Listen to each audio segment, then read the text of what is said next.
Hey, everybody. It looks like for some reason, let me start this camera. There I am. After that fancy intro, right? And then my camera dropped out, but here I am.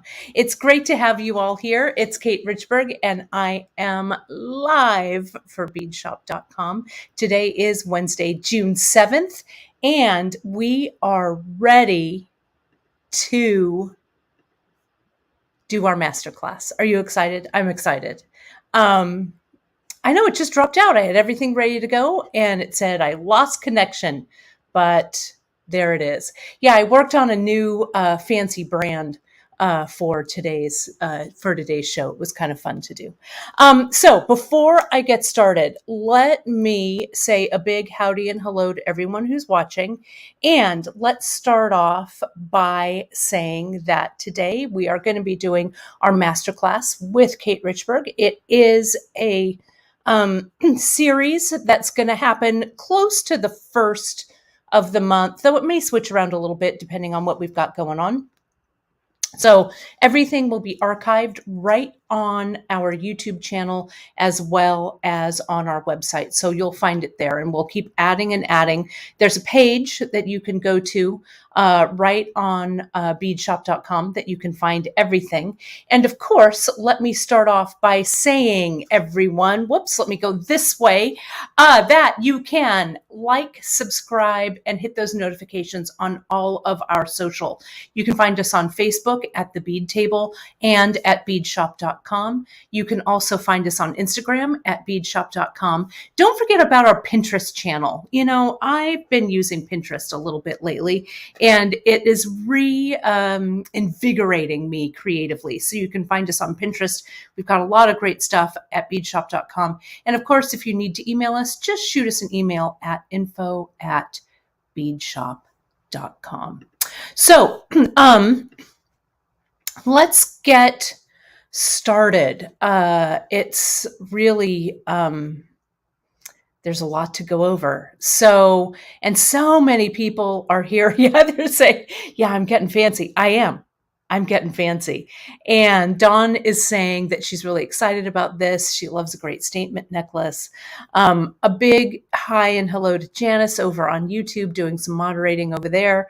It's great to have all you folks here. So I'm going to jump in. The way that we're going to do this is I'm going to take you through each of kind of the steps, I guess, in creating a necklace like this. I've been stringing since the early 90s and before that even, but as a professional since 1992.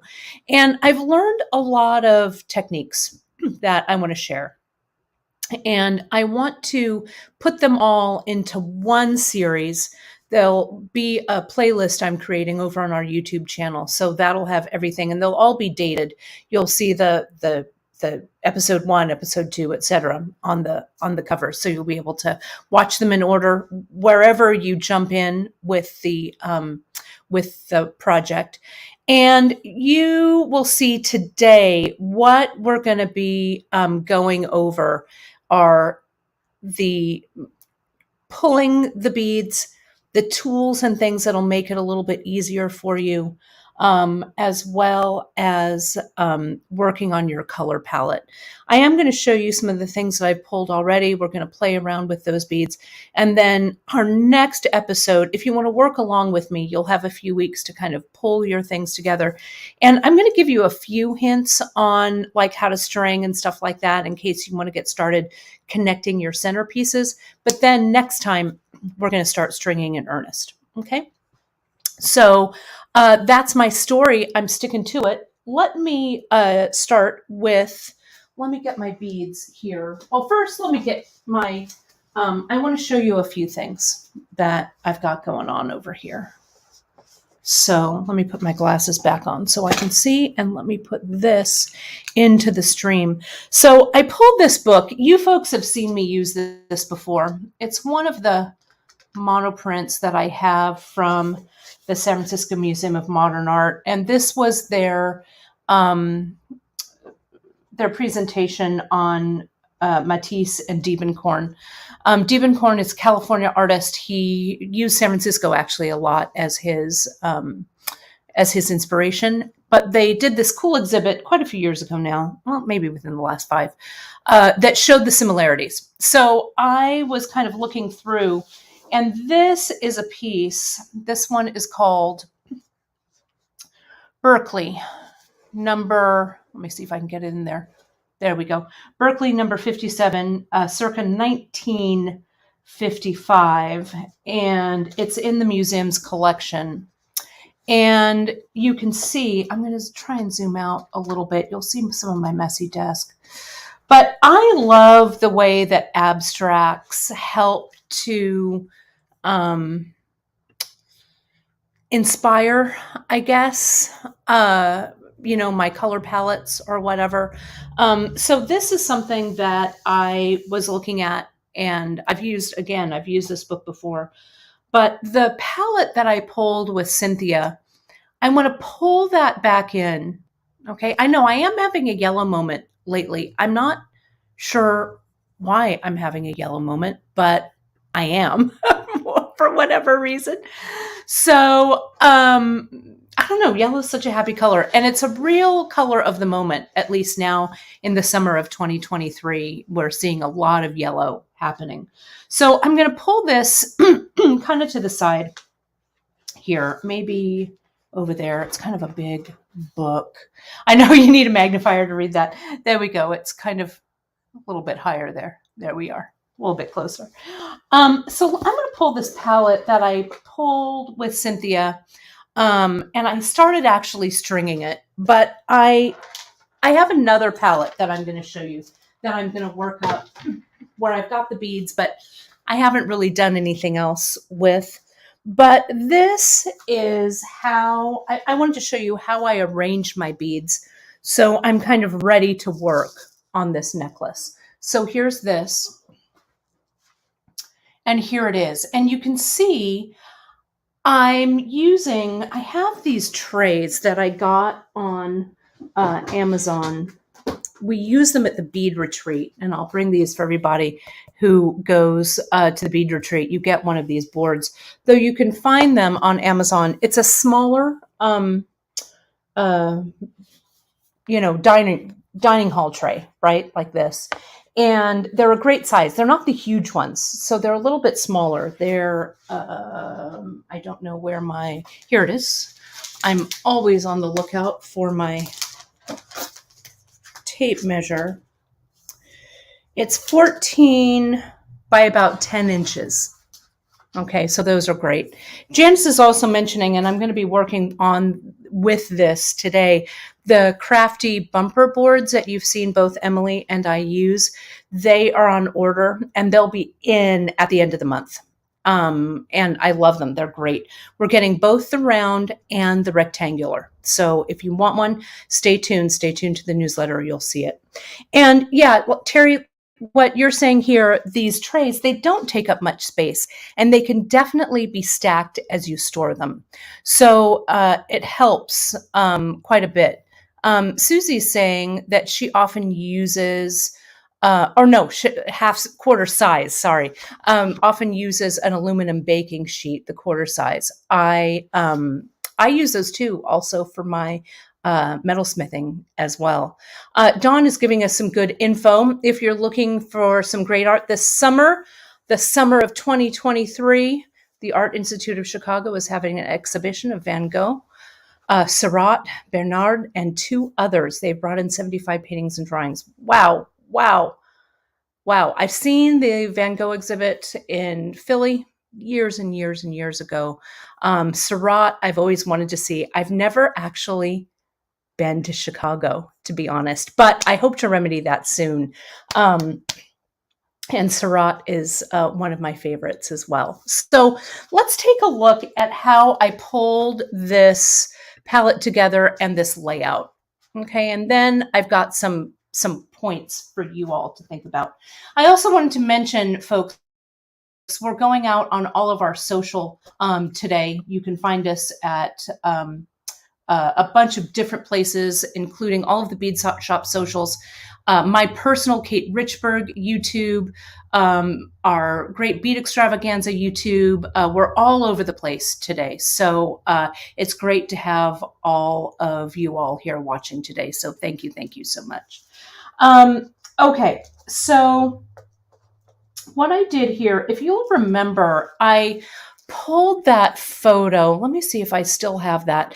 This was the palette that I pulled with Cynthia that day when we were playing with color, and I just started tossing things on the pad. So I started to, I kind of went backwards a little bit and tried to find an inspiration photo that fit, that I could continue to tweak the palette from. So I found this Diebenkorn over here. And then I started from that mess that was on my board. What I did was I started sorting this into like different pieces. Okay, so I've got my clampers here. You're going to need those guys, of course. You're going to need some thread. And so I found, this is that periwinkle. Janice, you can double check that color. I think it's that purpley periwinkle color, but I don't think we call it periwinkle, but we can check that. So I've got my thread here. And then I used my triangles here to start to sort my beads in sizes. I also put them in a little cup. Maybe I've got a better cup actually for that. Let me put them in here, a little bit easier to see. So I put some of the larger ones here. I've got some more larger ones. I knew that I wanted to use the flowers, so I kind of kept those out. I also have these drops that are kind of a weird shape, so I kept those out. I've got some seed beads here. I've got that Duracoat, that mustard. This one is the 4242. This is that purple, that 13F. This is that light Picasso tan. I think those all would look really, really good with this. And then I just added, you saw when I built this palette, I added some Padres, some other things. So I just started to kind of toss things out, right? I also grabbed, let me see, where did they go? I grabbed this. This is that rainbow lavender. I've got that one that I want to put there.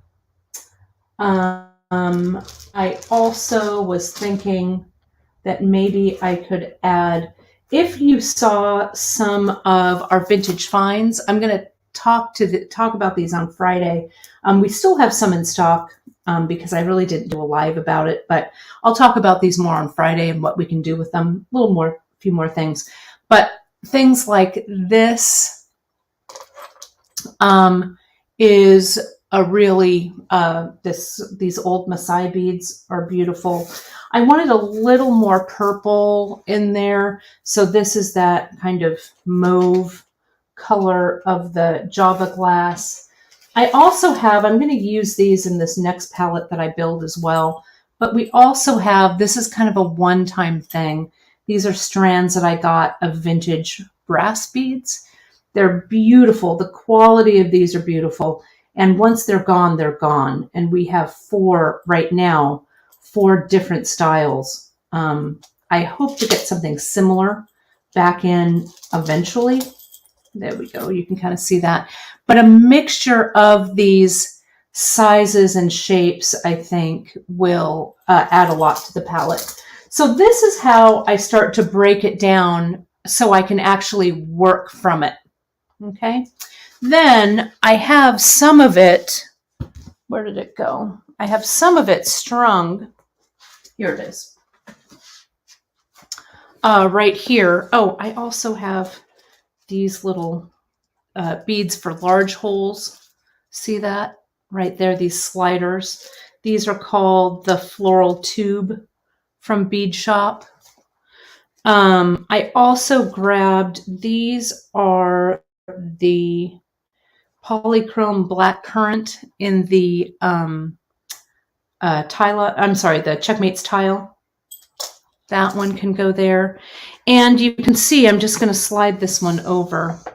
I actually started stringing this. So we're going to talk about this. Maybe if there's time, I might talk about this a little bit at the end, but this is what we're going to be tackling next week. We're going to talk about how to blend some beads. You can see I've got a bead blend in there. I'm pretty pleased with how all those small beads look. And I may add these blue Padres as well. I'm not sure. The necklace that I'm going to make is going to be giant. So, and as I said in last week's broadcast, it's really an homage to Bay Area bead artist, our friend Helen Dietz, who has since passed, but really was a force of nature in the bead world. So I'm going to clear my space here, and I've gathered some things, and I've kind of kept them in a mishmash because I want you to see how I get from that mishmash to this mishmash, I guess. So here's my bead board, my bead bumper board. And we're gonna be working with that. But I want to talk a little bit about kind of getting ready to do a piece like this. Okay, so when you are thinking, where did it go? There it is. When you're thinking about getting started with a piece like this, okay, you want to have some idea in your head about what you're going to make. All you really need to know is it's going to be a big necklace, or it's going to be a big multi-strand bracelet, or whatever. Have some kind of end game in mind, I guess. Things may change as you go along. You may split up your beads and say, this is going to be a necklace, this is going to be a bracelet. Doesn't matter, right? But have some vague idea of where you're going to start, okay? So you want to kind of attach your thoughts to that essence of the design. Bracelet, necklace, earrings, or a theme, spring or summer, or pebbles, or whatever you have, or your photo. Okay, if you found a piece of art or whatever that you want to work with, start putting that, like if you were making a mind map of this, that would go in the middle. And then you start attaching your ideas to the essence of that design, okay? You're also going to break the piece down into small parts, all right? Don't worry about, oh my goodness, I don't know where to begin. When we had our brick and mortar stores, when we had the Beadshop in Palo Alto, and subsequently my shop in San Francisco, Beadissimo, people would come in and they would hold their hands together like this, right? Or like this, even worse, behind your back, right? And they're looking at the beads. And so I would always invite them to touch the beads, right? Because you can't create, right, without actually touching the medium of what you're doing, right? So you're going to start to break down those small parts, touching those beads, kind of saying, well, those are going to be spacers, or this is going to be the centerpiece, or that's going to be for the clasp. And then even further, drill down into the mechanics, okay, of the piece. And that's a little further down the list. So identify the starting point of the necklace, right?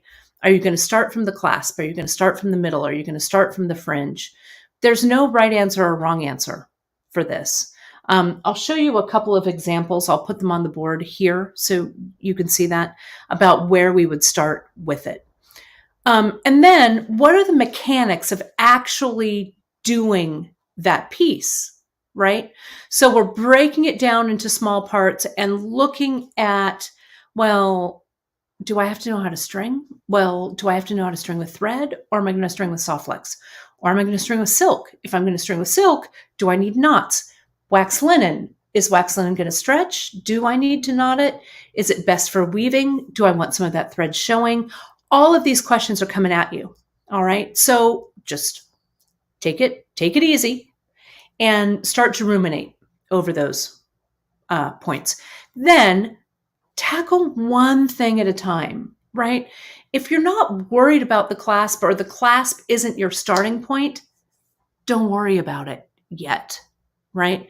We don't care how it's going to be clasped. We're going to get there. The road is going to take you to your finishing point. So don't worry about it. Then I want you to get rid of the clutter of the rules of stringing. We're going to break a lot of these rules. I don't even know if break the rules is the right way to say it, but the rule is there are no rules, right? As long as you know the mechanics of the piece, how the piece is going to have to act. You know, is it heavy? So does it need to be supported? What kind of thread makes that happen? Other than that, just chillax, right? And then sometimes you need to save that piece, like I like to say, and let it simmer, like I did on this tray back here. This piece, this palette is simmering, right? I've strung a little, but I can still add some things to it. Okay. And of course, you can find those supplies and more right that way, right at Beadshop. So let me take that out. Let's put this back up and let's take a look. Let me see if there are any questions so far at all. Kristen is saying our hands are the best tools. That's really true. You know, those I not, you know, use those hands, right?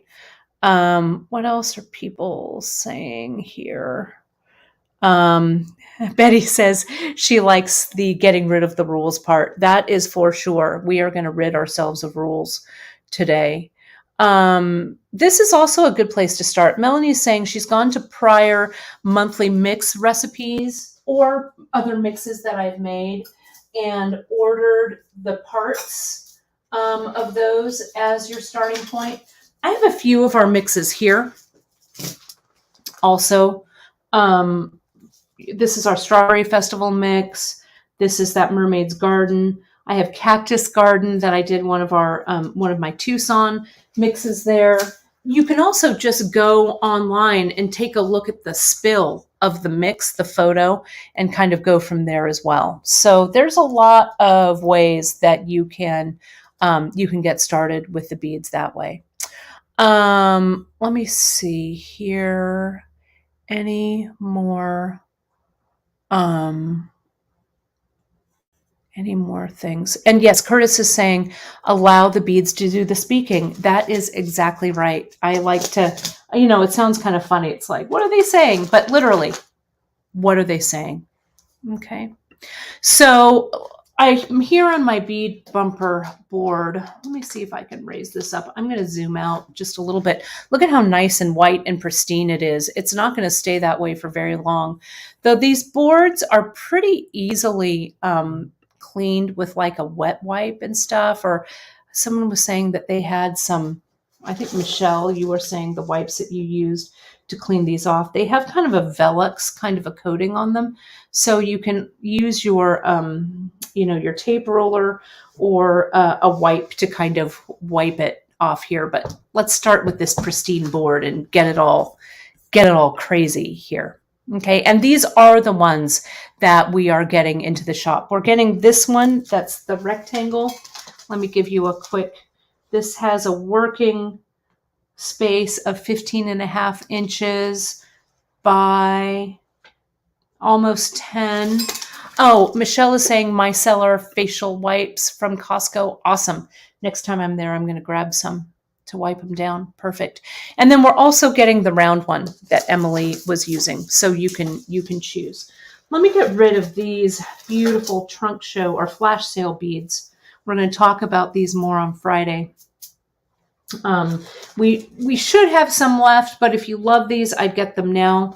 I also have the sea pebbles. This is a great way. That's this recycled glass and sand cast mix that I did for you.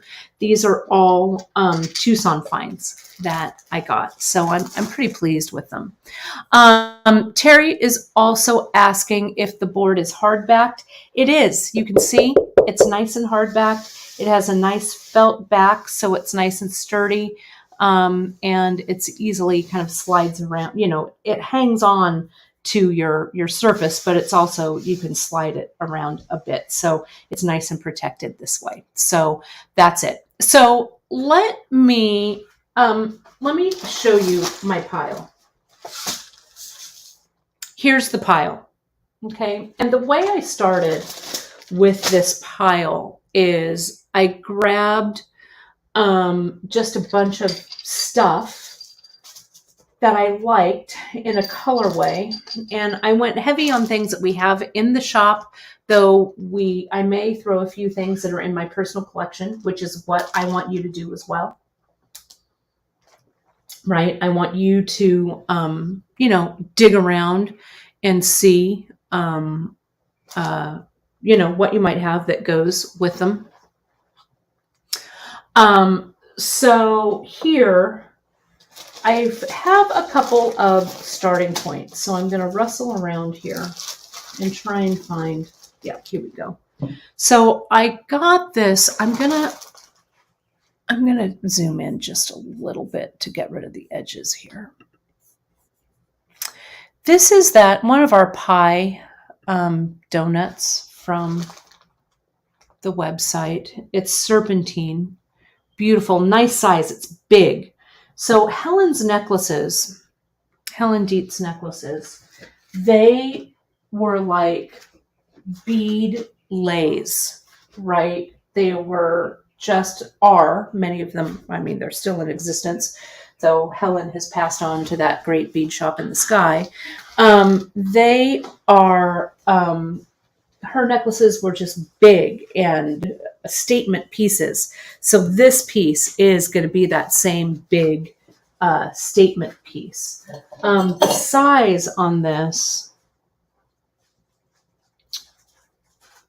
it's pretty big. It's about 60 millimeters, which is almost 2.5 inches, right? And then I also have, we're out of these right now. We're going to get them back in. These fans. I've been loving these fans so much lately. We'll see. I don't need to worry about where I'm going to put it or how I'm going to do it. I'm just going to put it there for now.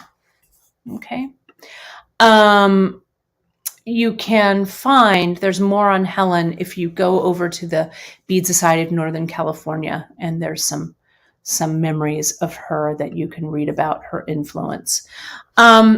So this is serpentine, this piece here. It's a darker serpentine with a center hole. And then when you design a necklace like this, or at least when I do, I start to think about percentages of sizes of beads. Does that make sense? You're going to need a lot of small beads, some medium-sized beads, and a few large beads. What that a lot, some, and few translates to you is your decision, right? You can decide. I don't even know what that's going to translate like for me yet. So I'm just going to start to put out, these are from our Vintage Finds collection, the melons, I think these are the drum, the big drum. And you can see some of them, they're not perfect, right? This one has a little, you know, they're hand carved, so they're not super pristine, but they're all beautiful. This bicone here, all of this again is serpentine, all from Beadshop. The fan, to answer your question, this fan is drilled from north to south this way. So the hole goes from right here to right here. Okay, so that's going to go there. Let me go to some thread colors, because thread is going to play a pretty big role in this piece. I think I'm going to leave some thread exposed. So I wanted a palette of thread. This is the antique gold. This is the eggplant. Pull that out. here is the fern. So this is what's kind of driving my color inspiration, were those 3 pieces of Ceylon. This is a classic Kate Richburg palette, if I've ever seen one. And I've seen a lot of them. So I've grabbed these are the gooseberry beads in brick. We still have some of these on the site. Again, if you're watching this much later and we're missing some of these beads, you can shop by color on Beadshop. You can go by color, take a look at everything that's purple or cyan or blue-green or royal blue or whatever, right? You can kind of play around with color and start making wish lists if you want, of different color palettes. That's a great way to do it. I also grabbed, these are our I Ching coins. They are authentic old. I don't know, maybe I'll layer it. You know me, I like to layer. I have a spare one over here. I don't know. We'll see what happens. Save all of these baggies, folks, because you're going to want to use them. I also wanted a healthy dose of metal. So let me put the metal. Now it's time to get a triangle. So there's the circles of bronze there. This queen size shadow bead. I got 2 of those. Nice size hole too. I'm going to use, of course, the shadow bead. I'm going to use, this is that polished spacer. Let me see if I can untangle it here. These are the ones that are the limited edition that we have now. Look at look at this. I love it. So I'm going to use that one. It's a little chunkier. I have some more vintage finds. I don't know how many of these I'm going to use, but at least I have them. These flat ones. We're going to, you need some flat things because I'm going to show you how Helen uses a flat bead as a countertop, I guess I want to call it, for other beads. You'll know what I mean when I get there, but a nice flat bead is great. Here's some more. These are the old coin, the old Cameroon. These are old African trade beads in brass. Let's put those in that pile. I want to use these, the mustard plumeria beads. We'll see. Sometimes I add things in and then I take them out. This is still on the to be determined list. I've got some 4mm rounds or fire polish here. I've got some more here as well. There's a couple of comments here I want to acknowledge. Mary's saying that she appreciates this setup. This is the part that's not your strength. Well, I'll tell you, the more you put, kind of push the beads around on your bead mat, I think kind of the better looking this palette is going to start to get. Okay. And again, I'm not sure if this is, where this is going to end up. So, and Betty is asking, yes, there's going to be a new episode once a month. We're going to take this through probably October, November even. It's going to take about 5 to 6 episodes to get this. So it'll be a monthly episode and we'll have it listed. It'll be close to the beginning of the month probably. And I'll have it listed in the newsletter, and then they'll be added to the playlist and the project page on Beadshop. I've got some Matubos here. Matubos are great for their large holes. This is also known as a 2/0, but this is the matte bronze, and the hole is large. You're going to need beads that have large holes. This is a must, and the Matubos are perfect for that. Also, more beads with large holes. These coil spacers, really good. So I'm going to dump those here. Time for some more seed beads, my seed bead mix. This is the 2031. This is the 6/0 antique copper seed bead. This is the 6/0 641. Okay, those, I'm just going to slide those right there. I do think that the green adds a lot. Gwen is commenting there. I agree with that. I think the green adds quite a bit to what I've got going on here.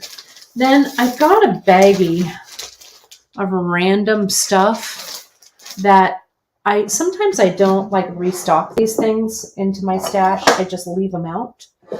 So I'm going to dump out this baggie and let's see what this looks like. It looks like it's all stuff that will work. So I've got some Saturn beads in here. I've got some jade donuts. Got some random thread. I've got some check drops, some 8mm or 10mm carnelian, some of those ebony pieces, some of the larger Hishi in there. I think I've got a cat treat, which I'll take out and throw in the garbage. It could have been a bead, but I actually think it was a cat treat. So here it is. Okay, so this isn't a bad, and look, it's kind of ready-made. This is a bead that we used to carry. We don't carry it anymore. This is a venturine, but it'll look nice in here. You could pull something from your stash. Right, here's another one of those bicones, those smooth bicones. Let me see what else I have. I have some Checkmates tiles here. This has a lot of weaving in it. So having a 2-hole bead that's a tile or a super duo will work really well. So let me see. The Raku super duos are good. I think that's what I want because there's so many different colors in this Raku mix. So I'm going to keep that.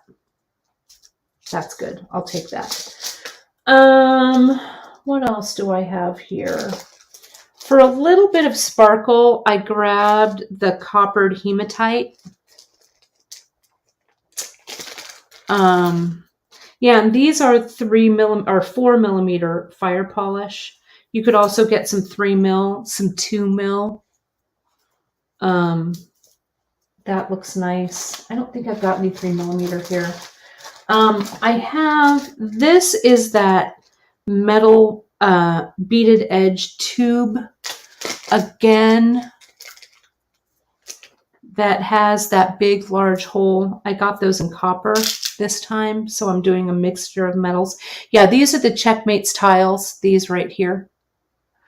And then I grabbed, this is one of Janice's favorite beads and mine as well, an 8mm carnelian,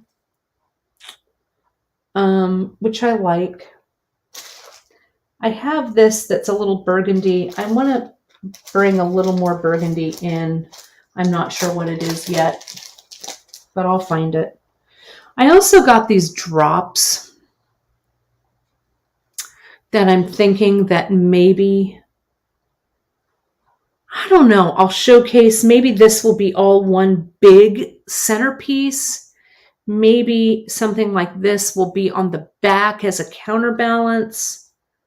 I don't know. I don't know the answer yet. So, but it doesn't matter. Let me try and bridge.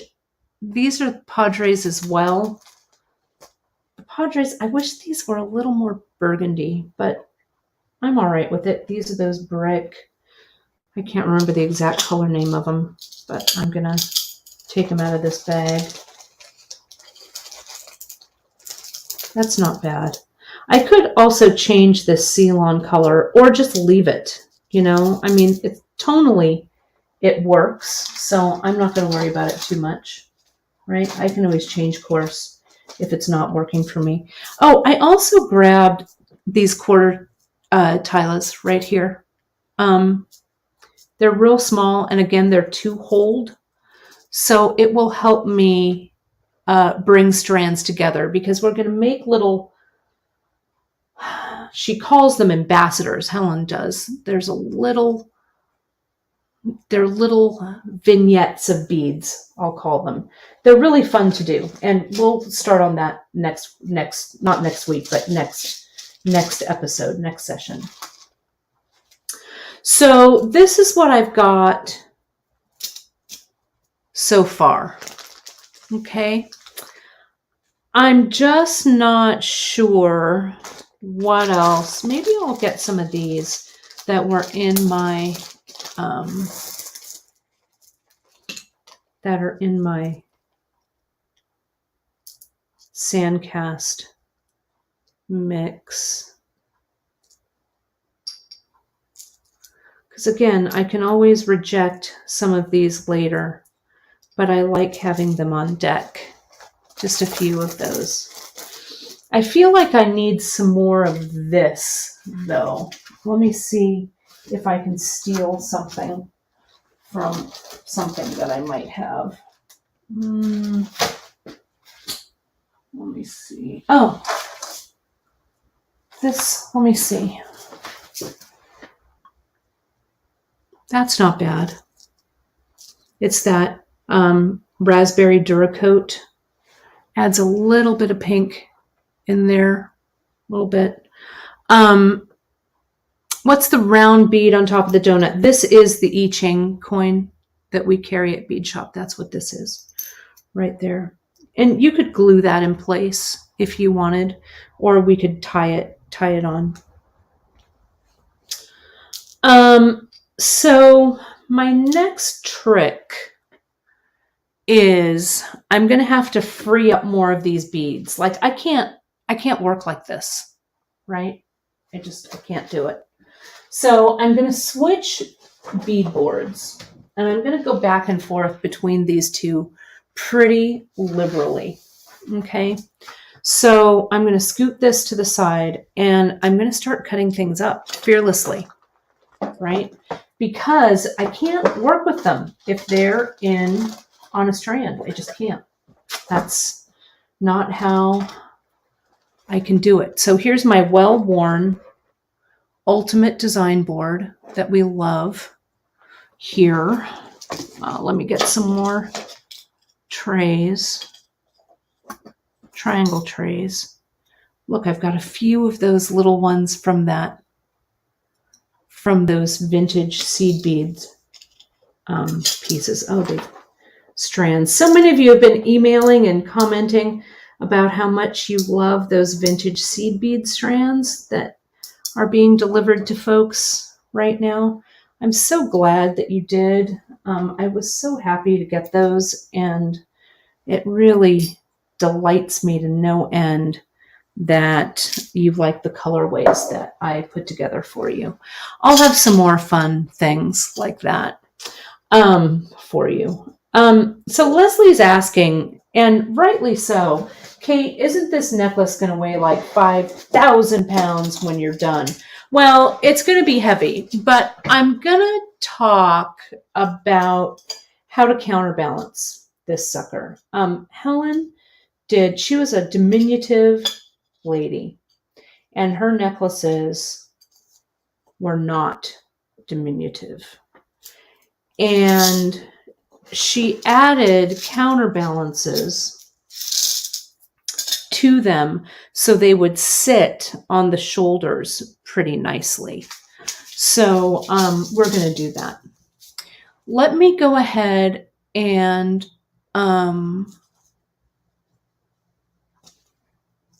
make a mix, like a seed bead mix. Helen's last name is Dietz. It's D-I-E-T-Z. I think. Janice linked it back here. Let me see if I can find it while you look at those beads real quick. No, Vintage Finds. I'm scrolling. Here it is. That's the link. So it's DIETZE. Helen. A Bay Area beading legend. Let me keep making a mix. I'm not going to keep these seed beads separate. I'm going to mix them. Let's get that green in there. That will also show me if this is right or not or whatever. So let me get a bowl here. I'm going to dump out that bowl. I want this for my mix of seed beads. There we go. Can you see that? Yeah, this board, it's called the Ultimate Design Board, this one here. I didn't know about it until I came back to Beadshop with Janice, and she had these boards, and I'm like, holy crap, I love them. And so I have one too. I really love using them. Love, love, love. What I also really love is that those triangle trays fit in there so perfectly. I'm fluttering around for some more beads here for this mix. So see here, I'm gonna zoom in on that seed bead mix. There we go. So you can kind of see what's happening here. Let me also see if I can straighten out the camera a bit. There we go. Okay, so I'm going to add, this is some brick, the 1236. A few of those, kicks it up a notch, I think. This, it's the 4469. It's getting closer to that burgundy, that plum. Going to add some of those. See there? That looks good. There's some good comments going on here. Let's see. Donna's asking, Donna, this is an excellent question. How do you know when you have enough beads selected to start your project? I kind of know because I've made these necklaces before. You're probably going to need more beads than you think, right? But I'll show you. We're going to kind of set this up a little bit. I'll also have some beads on reserve that I can add in, but you're going to need a lot. You're going to need a lot of beads. Mary's saying here, I always get out a lot of beads like that to start with and have wondered if I should limit myself more in order to be more productive. After getting things out, I often run out of steam. Hey, Mary, you're not alone. There's 4 trays sitting over here to my left. I'm sorry, to my right, that I've run out of steam with. But it's okay because you can always put those beads back. Take new beads from, steal some beads from our new palette. It's really okay, right? And I call that portion of what I'm doing letting it simmer. So I'll just let it simmer. Let me cut those down. I really, really like those. And then I feel like I need some more seed beads. So you're going to hear me rustle some more. It's hard not to be in the middle of your stash when you're working. All of our stash now is fulfilled off site. So it's not quite the same as having every seed bead, but you just you make do. You figure it out. Let me cut these up. These are those spacers, the brass with the polished centers. Big holes, perfect for my small bead mix. So this is my small bead mix, and I'll probably use more than this, is my guess. This I have in my temperature project. I love it so much. It's the 2331. I'm going to add a little bit of that. Yeah, look at that. I also want to do a little bit light. This is the Duracoat Silver Line Topaz Gold. There we go. So that's my seed bead mix right there. It's looking pretty good, if I do say so myself. So let me see. This is a good piece of advice from Kim. Take pictures of some of those collections you've run out of steam with in case you put them back but feel reinvigorated another day. 100%, right? So let me see those white ones. Yeah, let me put those in. There we go. All right, so this is ready, at least for now. So I'm going to keep that in that bowl. I'm going to put that to the side. Let me keep cutting things up to free these guys here. So this is a 5x3 millimeter rondelle. Let's do those. So now I'm getting some, whoops, let me pull this down a little bit. There we go. Need to turn this, pull that, there we go. These are the 4 millimeter fire polish, moon dust something, I think. I'll just tie the strands, because what I'll do with all of my excess beads that aren't in the bowls, I'm going to let them live in a baggie for now. There's a little tiny few more of the rondelles. Throw that strand in the garbage. Here's all of this other random stuff that I found. So I'm going to take these kind of larger elements, an Ashanti saucer, these guys. I'm going to take those out and I'm going to dump that right here. I'll put some of these big beads right there. And some of these with them.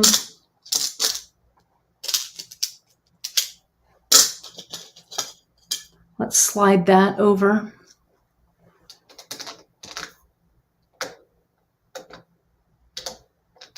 There we go. Let's get some of those larger elements just here, because I'm not really sure when I'm going to need them, but I know I will need them sometime. That other I Ching coin. Let's open up these carnelian. Let me zoom out a little. Bear with me. Let me get your view a little bit better. That's a little better. I was a little close. I wanted you to see those seed beads, but it was getting a little close.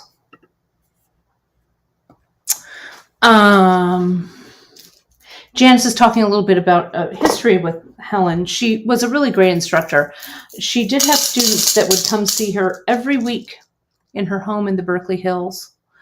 And it was really cool. People would just drop in. I took classes with her, I'm going to say maybe for about 6 months, maybe. It was so much fun. And then, you get busy and then, you think there's always time to go back, and then there isn't. But it was a really great learning experience.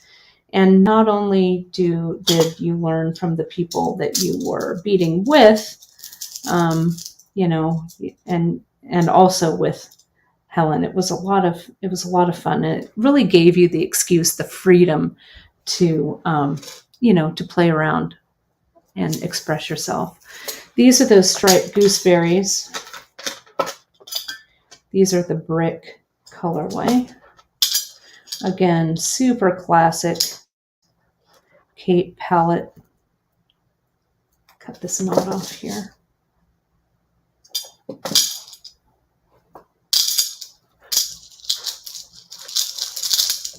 There we go. Look at how pretty those are, right? Yeah, when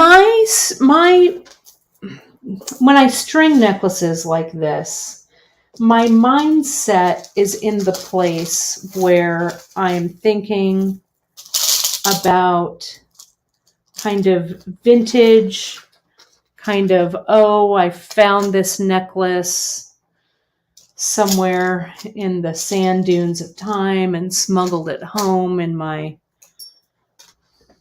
I don't know, in my old vintage leather tote or something. Something like that. I don't know. I always like to have a little bit of a visual backstory for me with this. Let's put a few of these in. So I'm kind of mixing the strands here. Maybe what I want to do with this, maybe I'll throw this bead mix in this little one right here. And then let me get this big, this is a nice mixing bowl, right?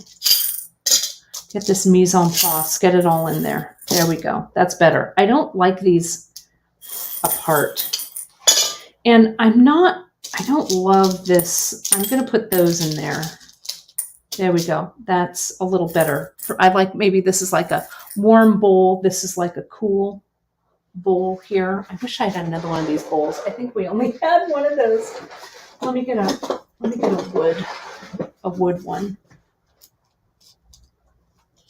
I'm going to put this here. My mom's saying, this is why she's my mom. I've smuggled it in the lining of my valise. Yeah, that's right. That's exactly right. Circa whatever year it was. 1898.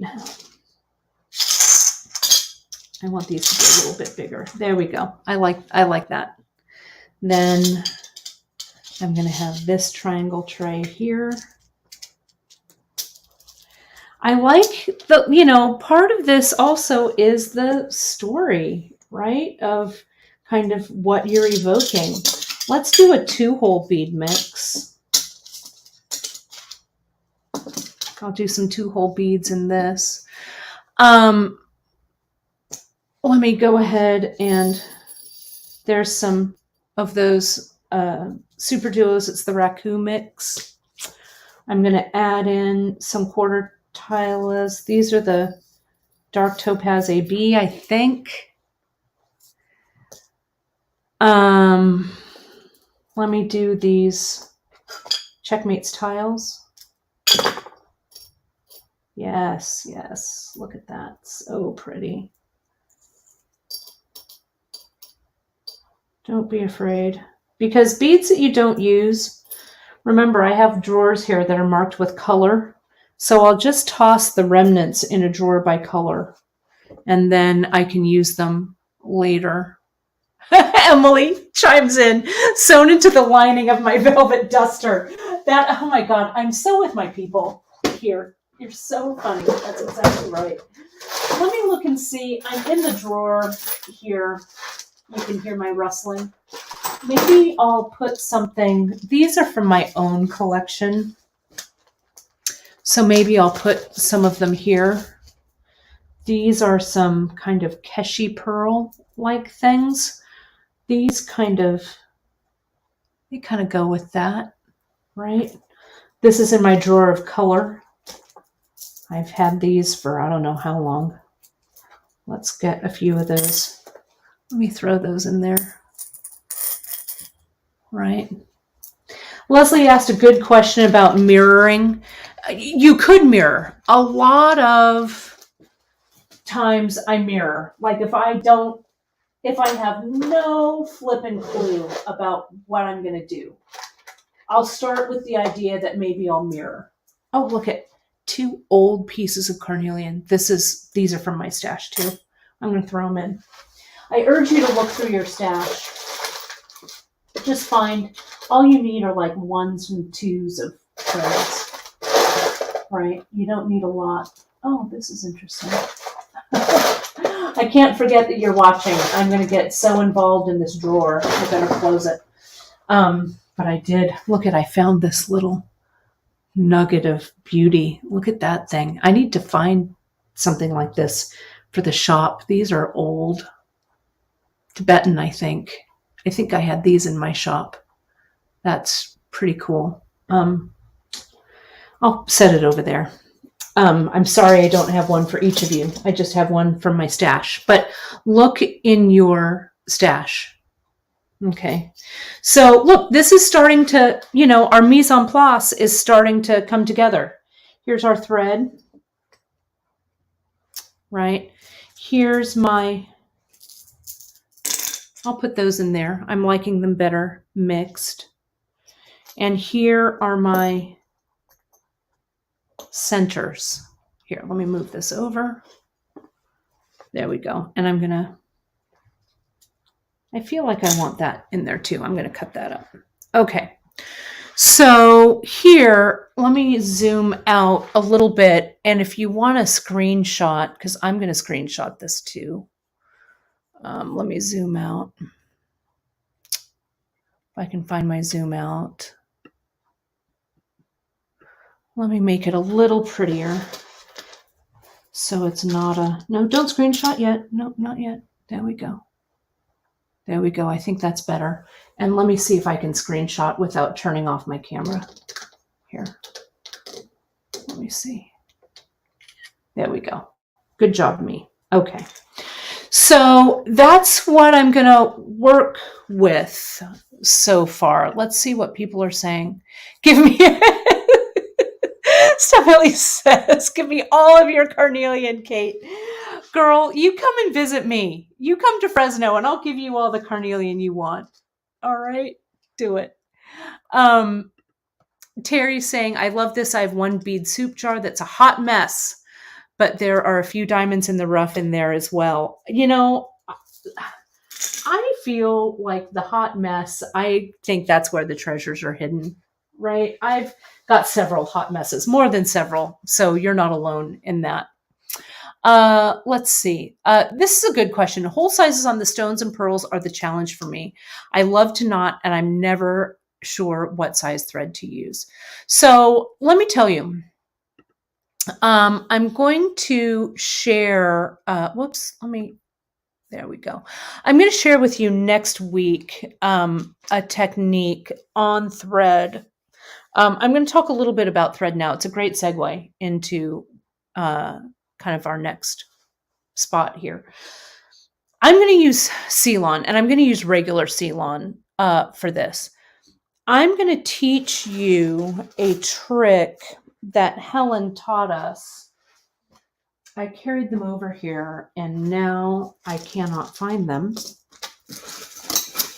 She used to shred her, there they are.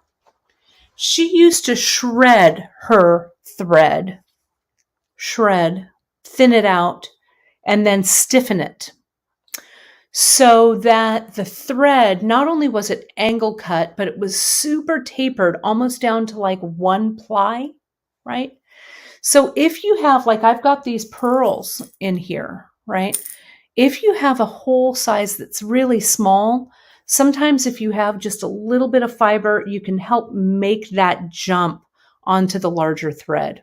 Okay, so I'm going to use all of these single when I string them, but it's going to be multiple strands and they're all going to be supported. So I'm using, what I'm going to use to shred, I have these like razor blades that just have, like you put in your box cutter, right? You could also use an X-Acto knife. Both of those things will work, but I'm going to show you how to make those needles and how I stiffen them. It is a classic Helen technique. It's not mine at all. And so let me see, any other questions? Okay. So I'm going to be using the Ceylon. Now you could also use, and I may incorporate it, some wax linen. I've got some wax linen here. You could also string on Chinese knotting cord here as well. It just depends on kind of the look that you want to go with.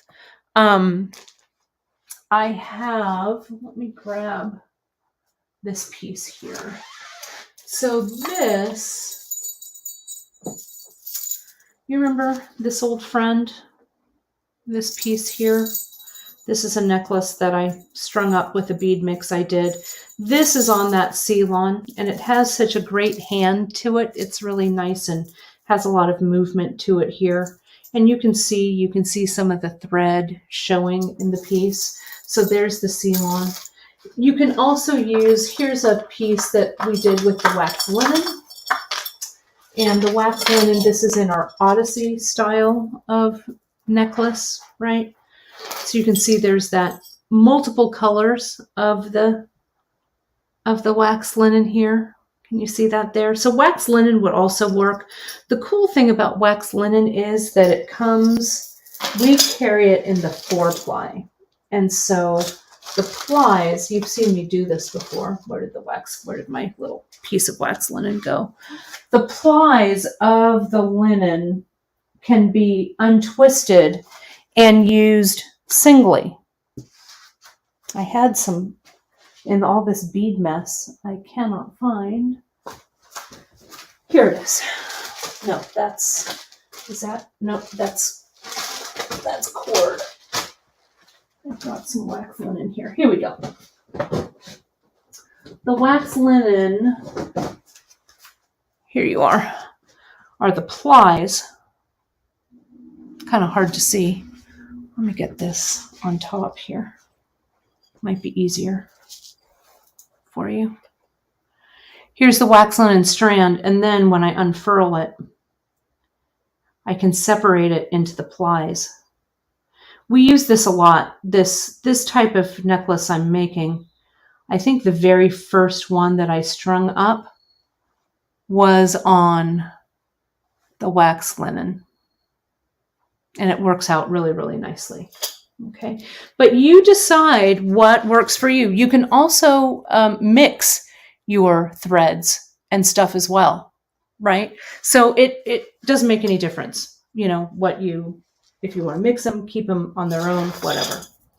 So I want to talk a little bit now here. I'm going to put this aside. And I want to pull a couple of necklaces, and I want to talk about the mechanics of a piece. And Debbie's asking, you can find, Debbie, all of these right over, if you just jump over to beadshop.com and you go to projects, you'll see all my projects there. Excuse the blank slate there for just a second. I don't want this to dump over, so I'm putting it in kind of a safe place here. But if you go to Beadshop and you go into projects, you go into necklaces, you'll see a bunch of different thumbnails. Click into some of those projects and you'll see all of these that I'm showing today are over there on Beadshop. This is the Odyssey project. So let's start by looking at this and looking at the mechanics of a piece. So trying to find where your starting point is going to be. So something like this that has a definite center, that is where I start, because mostly the center is where, that's where you have to size it, if that makes sense. So let me put myself up here too. And let me put me there. Let me grab, I think I dropped my tape measure. So you can give yourself kind of a vague idea of the length. Maybe that's where you want to start. So if I was making something that had a tassel on me, I'd want maybe that tassel to sit either here or way down here, right? We want to make sure that it's going to be sized correctly for the space you've got going on here, right? So this, to me, if I were starting my tassels, this is about 24 inches on me. Let's see where I made this necklace. So something like this, as I say, I would start in the center. And that looks like it sits about right there. It is a green girl frog pin. I got it from Cynthia when I was in Tucson. I just love her angry little frogs. They're so cool. So we would go here and we'd start in the center, right? Then I would figure out, am I going to start stringing from the sides like this? Or am I going to start with the tassel? And I think with this piece, I started here and I went up. And then I realized that this was sized, it was going to sit kind of high up on my chest. So I could make these dangles a little bit long. And you can see they're not all the exact same length here. So they kind of sit together in kind of a nice bunch. I didn't make them that uniform. Those tassel legs run about 6.5 inches. Okay, so that's where I'd start with this. I'd start in the middle. I worked up, then I worked down. Let's take a look at a different one. This one here. This one is a little simpler. These are a little simpler. But something like these. One of these was a kit that Janice did, and one was a kit that I did that kind of was a companion piece to it. Okay. So these are just single strands, not everything. If this style, kids, for you, you're like, yeah, Kate, that's great, but there's no way I'm wearing 50 pounds of beads around my neck. I want something a little more streamlined or simple. More power to you, right? So then the beads in something like this, the beads they get a little more in focus, if that makes sense, right? You can see every single choice that you've made on this strand. So you can't really hide a bead behind another bead, right? Each of these beads is showing up and saying something.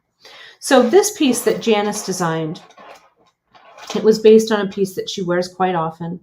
This is the button is made to sit in front, but this can also go anywhere around on the neck. So with something like this, I would start at the end, right? And this length, it's about 18 inches, 17 inches maybe or so. And it can be worn anywhere. This can be worn in front. You could put this in the center, these large beads, it doesn't matter. So I'll probably start here on the side, have an idea about how many inches I want to string, and then keep going. Same for this one.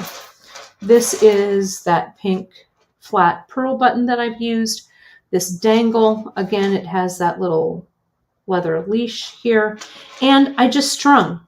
I knew that maybe I wanted some interest here by the clasp, but I could also wear it this way with this in front or in back. So I started here at the end, and I just kept stringing until it was the right length, the length that I wanted it.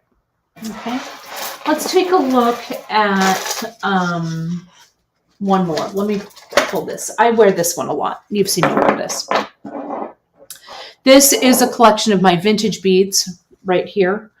And again, a single strand. So it's pretty important where these beads sit.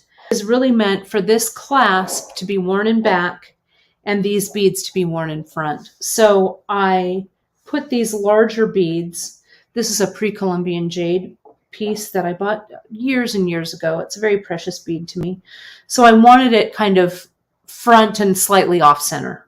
Okay, so I knew that's where I wanted that one. So I started in the center and I actually worked my way out bead by bead by bead by bead by bead by bead by bead by bead, if that makes sense. So I kept working back and forth there. Okay. So that's how I dealt with this piece here. So depending on what your starting point is, or how you look at other pieces and how to start to pull them apart, that's where you're gonna begin, right? This is that last one I'll show you. We looked at this last week. Janice very kindly finished this up for me. But this was a tassel piece that I started with the tassel. This is one where I made the tassel, and then the necklace was secondary, trying to kind of supplement what I did with the tassel. So it just depends on where it is, where it is you want to start. Let me get that palette back in. I've got to grab it from across the room because I did not want to drop it. So on our next episode, and this may refine a little bit between now and then, but your job in the next month, because I'll do this again in July, the beginning of July, watch your newsletters, it'll be there, is to, if you want to kind of work along with me, is to refine that color palette, right? Find a centerpiece or not. Doesn't have to have a centerpiece. Grab a mix of beads, or if you're going to do something that's a little more streamlined, you'll use fewer beads, whatever, but find yourself your starting point.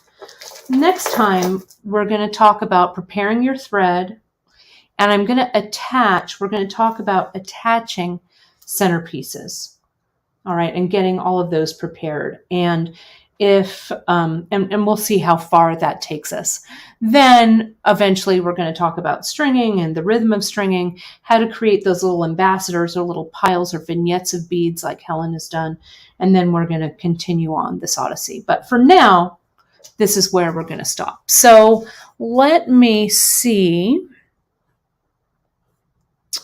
where we're at here. If there's some questions. Oh my goodness, people are loving it. Thank you so much. You could make a fancy necklace like that for sure and wear it as a wrap. That's a great way to do it. Lorraine, thank you. I'm so glad that you found this information. Good. Sherry's jumping in. Good. I'm glad. Let me see the craft cart. Oh, it's over there. It's the craft cart. Trudy is asking, I can't really move my phone right now, but, the craft cart, I think it's sold at Michael's, and it's a craft cart that is a wire armature, and it has places for those trays to go into. So if you do a search like on Amazon or Michael's or something, you'll find it. Look for craft cart with trays or something. I bet you'll find it. So let me also say, everyone, let me see some of the things that we went over today, just as a reminder. So attach yourself to the idea that you kind of come up with in your head as attaching to the essence of the design piece. Break the piece down into the small parts. Identify what your starting point is and what the mechanics of the piece is. Deal with one thing at a time. Don't worry about the clasp if you haven't figured out what actual beads you're using yet, right? Get rid of the clutter of the rules of what you should do versus what you want to do. As long as it's structurally sound, it's perfectly fine. And I'm going to let this piece simmer for me for a bit. Okay. I also wanted to say thank you folks so much for watching. You'll find all of the information on this project and the products that I used in the broadcast today on beadshop.com. If you have any questions, email us. Shoot us an email at info@beadshop.com.